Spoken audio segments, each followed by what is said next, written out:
सबको मेरा प्रणाम। मैं प्रियंका पाठक। आज मैं आप लोग के बीच एक कविता के साथ उपस्थित हूँ। मेरे कविता का नाम है बस एक ही जिंदगी है। बस एक ही जिंदगी है, हाँ बस एक ही जिंदगी है। इसे यूं ही मत गुजार देना, हर पल को महसूस कर लेना। कभी हंसी में बीत जाएगी, कभी आंसुओं में ढल जाएगी। ये जिंदगी है जनाब, हर रंग में खुद को बदल जाएगी।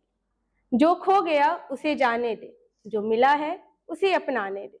हर मोड़ पे नई कहानी है, खुद को हर बार मुस्कुराने दे। वक्त रुकता नहीं किसी के लिए, ये सिखा जाता है जीने के लिए। जो आज है वही सच है तेरा, कल सिर्फ एक सपना बनके रह जाएगा। तो क्यों डरता है तू, क्यों रुकता है तू, जब तेरे पास है ये एक मौका। तो क्यों नहीं जीता है तू, ना खुद को कम समझ, ना हालातों से डर।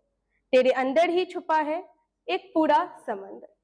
तो जी ले इसे खुद के तू, ना डर किसी के भी बात से तू, क्योंकि फिर ये मौका ना मिलेगा।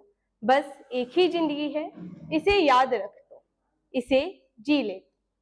धन्यवाद।